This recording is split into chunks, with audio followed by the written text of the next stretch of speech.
Let's get into our first topic then. And does Keir Starmer need to get tougher on immigration? Get your calls in for this one now.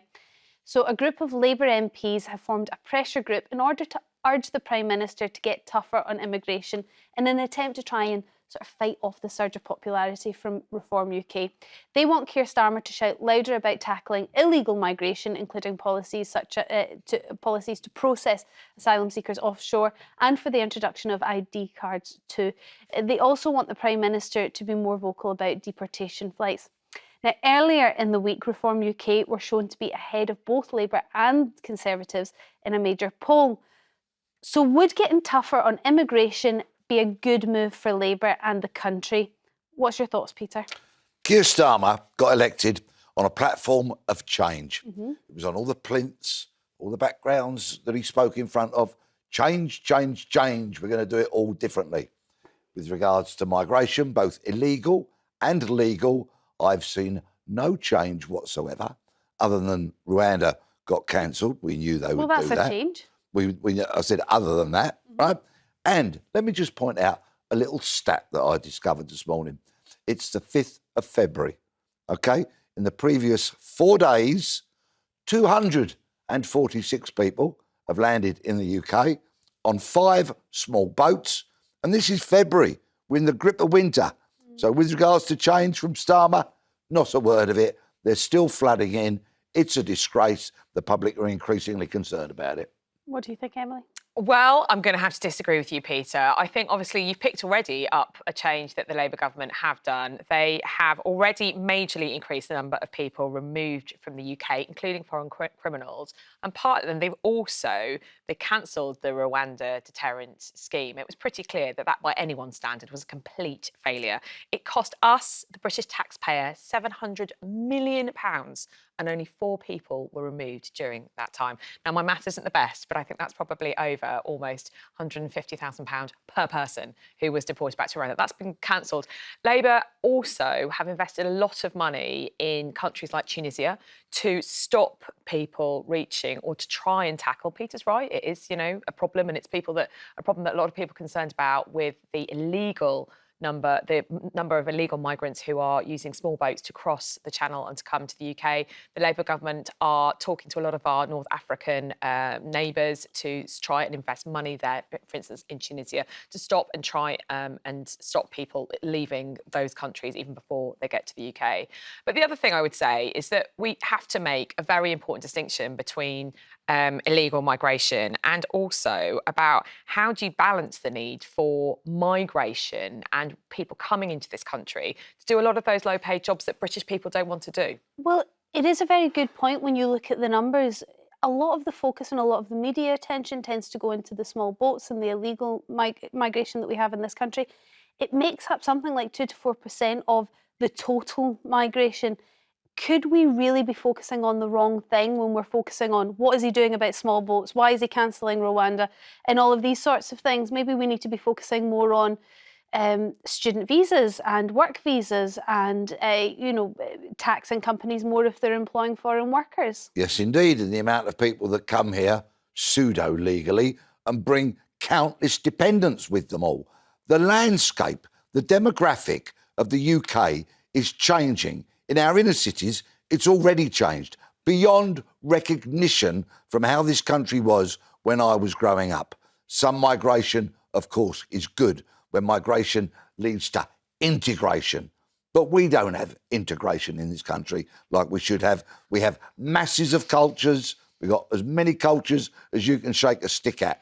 But we do not have the levels of integration that we need, that would be healthy and that might just make this country prosper. But Peter, like everything, that's such an overgeneralisation. I grew up in Birmingham, which is a very multicultural city, and white people, when I was growing up, are in the minority, and they're still in the minority because of a diaspora of different, ethnic communities in Birmingham. And there's a huge amount of integration. I'm not saying that there aren't problems in Birmingham, and West Midlands Police, a lot of my mates work in West Midlands Police. There are obviously problems. But, we as a city, I think, integrated really well. We have, we celebrated Asian festivals, we celebrated Black Afro-Caribbean culture, and obviously we also celebrated. And I just think that it is such a generalisation to say there is no integration in this country. It's just wrong. What I try to get to the bottom of when people are, because a lot of people call up and they're very concerned about migration. What is the concern when it comes to migration? Is it the numbers and the impact that has on the infrastructure we have here? Is it cultural, sort of diluting the British culture? Is it the integration that they don't find that migrants are integrating? Or is it a race issue? Because you just said white people are in a minority, but I'm sure the majority of migrants coming to this country are probably white. It's very much the numbers. It's very much a concern about lack of integration. And also the elephant in the room that so many people don't want to tackle, the rise of Islam, which gives huge concerns to millions of people. All right, let's go to the calls and find out what your concerns are and what you want Keir Starmer really to do about it. Nicholas from Powys, do you think Keir Starmer is making the right moves when it comes to immigration, albeit perhaps more quietly than Reform would? No, he's not doing anything to stop the problem. OK, what do you think he should be doing then, Nicholas? What would you like to see him do? Well, I would like to see the immigrants taken back to France. You know, we're paying £8 million a day. Just to be very specific here, what immigrants are you talking about? Are you talking about people coming over in small boats? Yes. OK, they are only taking up 2 to 4% of the migrant population in this country, and therefore, when it comes to an issue with migration, a very tiny part of it. Well, we should be stopping all illegal immigrants coming over. Yeah, but that is 2 to 4%, Nicholas. Well, it would still save the country a lot of money.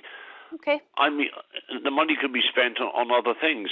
Sure. I'm my mum's living carer, and I get very little help from the government. Yes. Because they got no money.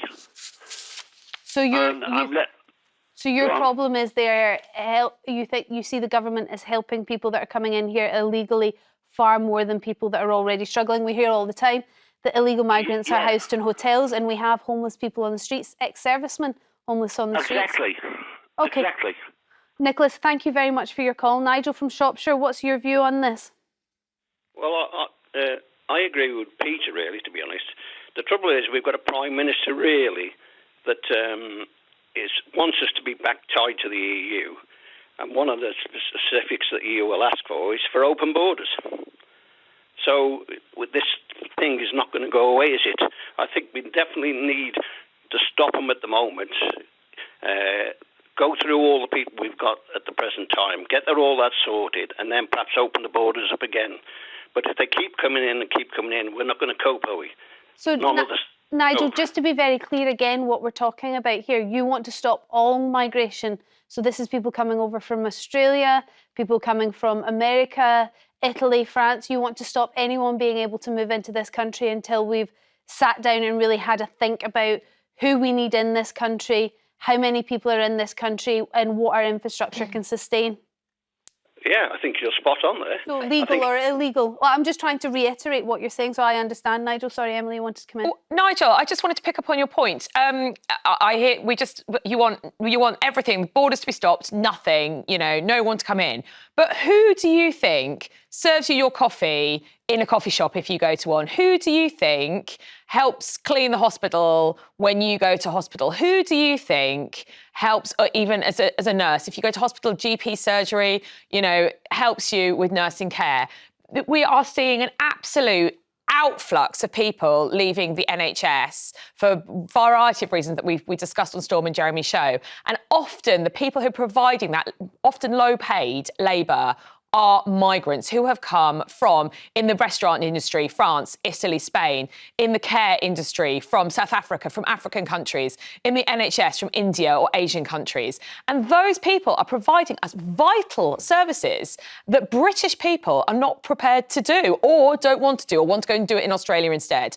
And so how, Nigel, are we going to fill those jobs? And by the way, we have a growing welfare bill for people who don't want to work. Nigel. And Emily, who do you think in their tens of thousands are in hundreds of taxpayer-funded hotels now with health treatment, sitting around doing nothing and changing the landscape of local communities and not for the better. Peter, Who do you think is doing that? have you been? I've been in some of those hotels. Have you actually ever been into those hotels? I wasn't allowed in by security staff It is. who were paid for on long There needs to be government security. contracts. There needs to be security staff because we saw what happened in the riots in last summer about asylum seekers being attacked. There needs to be security.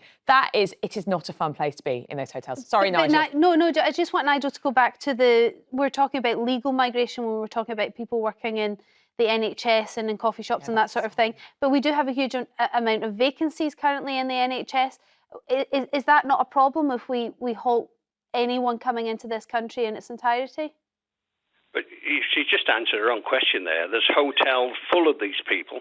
Okay. We need to go in there and sort them out and find them jobs to fill in these vacancies she's talking about. The people that are in these hotels are 2 to 4% of the migration that we are talking about here. We have a massive problem in terms of staffing our NHS, and that's really what Emily was getting to.